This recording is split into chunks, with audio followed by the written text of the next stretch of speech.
JMT platform is not already active. Ayan.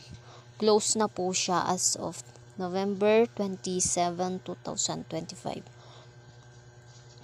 Wala na pong mga siguro mayroong mga iilan lang na nakapag-withdraw pero mas marami ang hindi. Ayan siya ang dami nilang mga pa-promo na kapag nag-avail ka ng T1, babalik yung puhunan mo. It means yung ininvest mo na pera, babalik sa yung balance. So, ganun din sa T2, T3, T4, T5.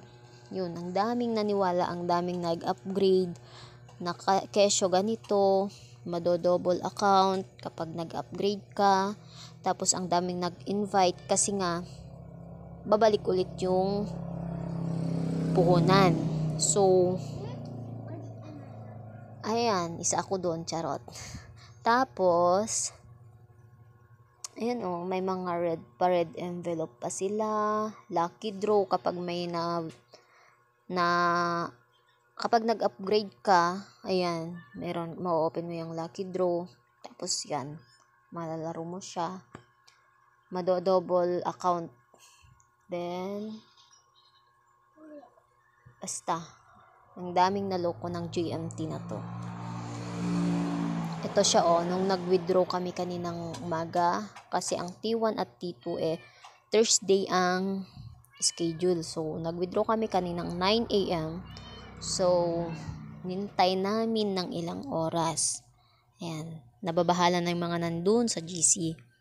Ganito, ganyan. Ang dami ng mga negative na pumapasok sa isipan nila. So, alam na ako na yun kasi dati na akong nag-member sa isang platform na ganito din.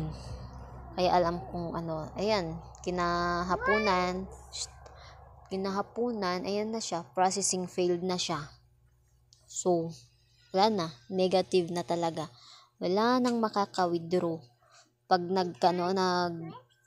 processing failed na siya, it means di mo na siya ma-withdraw. Papasok na yan sa my balance. Ayan, bumalik siya sa my balance. So, nakikita nyo dyan, pumasok ulit siya sa my balance. Ibig sabihin lang yan, di mo na siya ma-withdraw. May mga paandar sila na magbabayad ka ng para ma-withdraw mo siya, para ma-active ulit yung account mo. Hindi po yun totoo. Sa isang sinalihan ko noon na ganito din ang na platform, wala. Hindi rin na-active yung account. Kaya wag nyo nang subukan na magbayad ulit. Yun lang.